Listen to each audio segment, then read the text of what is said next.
Hi, my name's Lucy O'Brien and we are at Clyde Mill in Bothwell in the Tasmanian Central Highlands.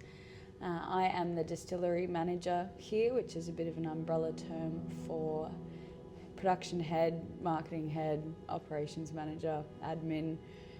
We are a startup, so we've only been operating for just less than a year. So July 2025 we opened up. I've jumped on board in January earlier this year to come in and be the distilling knowledge behind Clyde Mill's beautiful ex-Shiraz cask. Finished for, I'm hoping, about 9 months, but we'll track along and see how it tastes. Within about 2 weeks, the profile was just transferred over beautifully. It's just given this really nice, juicy, sweet, almost blackcurrant profile to the already sweet, rich muscatella pear.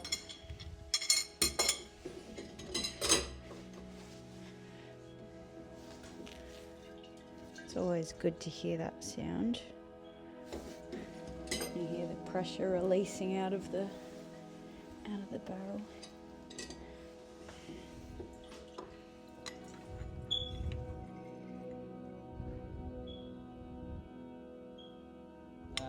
I'm a farmer from Bothwell, Tasmania. I farm with my wife Annie, and we've got 4 kids. And we're currently at Clyde Mill on Nant Estate. So Clyde Mill is a whisky and gin distillery, as well as a kitchen or cellar door. Lovely atrium in an old 1820s flour mill out in off a gravel road just out of Bothwell, a town of about 400 people. And a glorious day. So we, Annie and I, as I said, are farmers. We purchased the property in February last year. We were interested in the property for many reasons. There was land for farming, there's irrigation water that we needed. Had a few houses which we utilising for farm staff. It's got a beautiful old homestead just behind us, which Annie and I are renovating. So that was one of the key things. We were looking for a bigger house for our 4 kids. I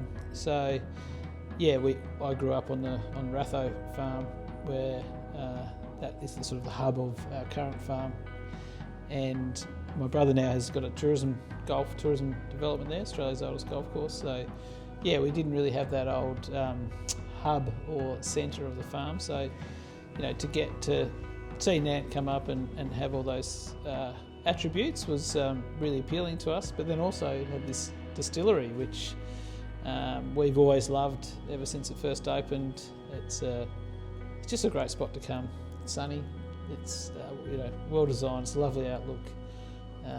It's always been had wonderful staff and friendly service, and so we weren't exactly too sure what to do with it when we made the offer, but we knew we wanted to get it open again because as we loved it and we wanted to share that enjoyment with other people, and also when it was in its heyday, it drew people to Bothwell, which I think we need more people coming through. So it was a good thing for Bothwell. So we just wanted to revitalise it, get it up and going again. So I've brought a little treat for you, Chris. So this is something that not a lot of people will have tried as of yet. So this is actually some of our Clyde Mill spirit, which has been aging in one of our 50-litre Tokay barrels for just over a year now, I believe. Sorry, a little bit less than a year. July last year this was filled. It's a beautiful 50-litre Tokay, made in the proper old school coopering way, all by hand by our friends out at Transwood up in Perth. So you can already see what beautiful colours already developing on that after that sort of first really high extraction that happens in the initial 6 months. So starting to mellow a little bit now, but I find the Tokays and that really nice toast and char that Transwood are doing on a lot of their casks. just draws out some beautiful like floral elements, nice little caramelised notes as well. So really just needing to round out and soften that spirit up.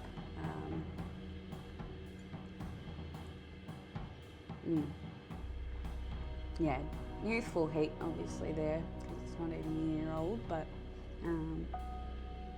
really, really amazing, like a toasted honey, nice, almost caramelised almond notes coming through on there too. Right. Yeah, good one to see.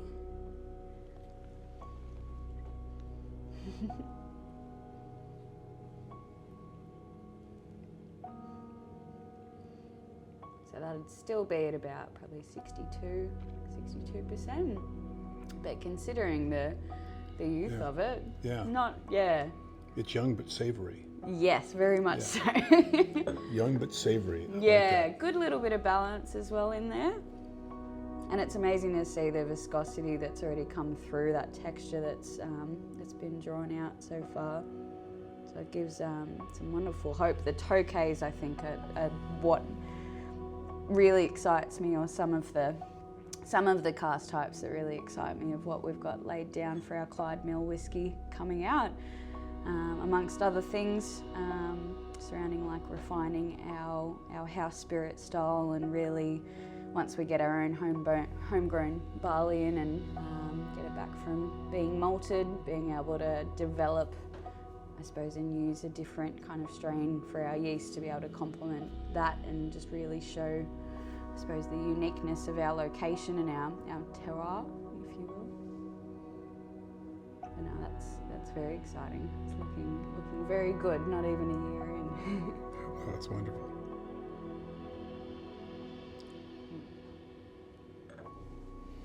All right, so what else have you got here? So this, which I'll need to get here's a big pour. Need to get your other glass for you to enjoy this one with me. But this is our recently decanted tawny finish. It's a very light tawny finish. It was just a quick finish because that's really all it needed, just to round out a couple of things on the pear and bourbon barrel that we married and filled into the ex-Dusky Wines tawny cask.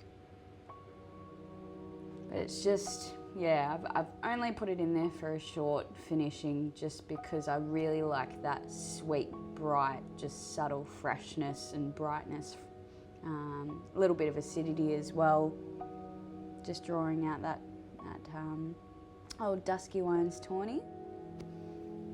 And it's a bit of a fun one because it's a variation, I suppose, on our triple cask, if you will, being a bourbon-apera tawny marriage. This is a bourbon-apera with a tawny finish, but it's just amazing to see same cask types used in a slightly different variation.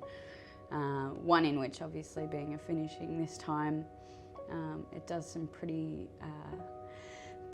interesting things. So obviously finish, you get a little bit of the essence of that cask on the tip of the palate, but then you're also, I think for the most part, as well as obviously structure and breadth, you do get that profile just sort of kicking up on the finish. So you get these beautiful, almost like dried caramelised fig notes coming through, a little bit of marmalade as well, which is sort of coming from the apera but reinforced by that tawny. Delicate, it's complex enough to give you that enticement that you need, but you can still enjoy it on a Wednesday evening. It's midweek school night. So Wednesday whiskey. It's a Wednesday whiskey. I see our triple cask as almost like a Monday night. That's a kickstart into the week. Whereas this is a reward. This is a treat, but it's your palate's enlightened and enticed, but also just don't have to think too hard about it. Yeah. No, that's excellent. I like so that'll be my first release for Clyde Mill. So I mean, for as young as that is, it tastes much older. Definitely. It tastes like it's been in the oak for a lot longer. Yeah, and I think that's the beauty as well with a lot of, I suppose, Australian or Tasmanian Australian processes with our whiskey production. The use and understanding of those smaller format casks, so the quarter butts, the 100 litre, even less, the 50s, the 20s, and just knowing to, I suppose, adjust your processes and your cuts, and understanding how long the time frame truly is, and reflecting that in your production process. You can manipulate a lot in the way of your maturation management and your processes just by having that. Really, people at the Scottish distilleries, how old do you think this whisky is? And they came back and they said, oh, 5 years, 8 years. And he said, no, that's only been, 2.5 years and a 100 litre barrel, which they scoffed at, and they thought, no, that's not right. But it's just, I suppose, what that new science is allowing us to do in the way of manipulating our processes, although sticking to tradition and still honouring that tradition, but using it to our advantage and using it in the best way possible to shape something exceptional. It's like the wine industry, where we're still using so traditional methods and traditional ideas, but then also, again, harnessing that knowledge and integrating it in perfect balance with the just to be tradition. a little more creative. Yeah, exactly. Or just to again, like, push boundaries a little bit and show that there's, although this is a certain style and a certain way to process in the origin, but also integrate that new knowledge without being too weird and wonderful, but integrate that new knowledge into, creating a different product. That what's life without enjoyment? You may as well enjoy as much as you can. Andy, I'm the chef at the Clyde Mill Distillery and kitchen, and I'm the head chef here, and we're just about to make some gnocchi from the potatoes from the farm that the distillery's actually on. So so we're using a russet Fairbank potato. I've just actually put it through a moulie, and we've got some flour. So the ingredients, like a kilo of potatoes with 250 grams of flour, which we use the nice Caputo Italian flour, and then that's mixed with a couple of eggs, and then we just roll it out. So just a little bit soft today, but they're a really good potato because it's a really light recipe. And then what we do is roll these out, and then just like that. Sticking. On the menu, it's one of the top dishes for Clyde Mill, and we use our own lamb from the farm, Nant Estate. We braise the shoulder in the oven for about 6 hours.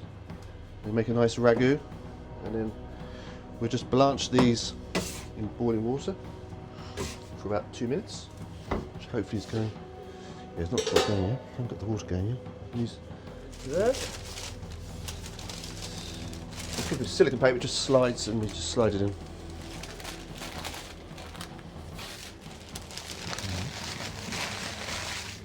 Usually that takes about 2 minutes. We give it a bit of a tap just to stop it sticking. And when they come to the surface, they're ready. I'll just get some ice water. After about 2 minutes, we just put them into cold ice water. It just stops them cooking for a few minutes, and then we just portion them up, and then when we get an order on, we just put a portion, and then we just pan fry, so it gets a nice colour. Right, this is the gnocchi that we just saw getting made earlier, and it's beautiful, and there's the view that goes with it. And in that pond right over there, that's where the platypus is hanging out. Probably wishing he had some gnocchi.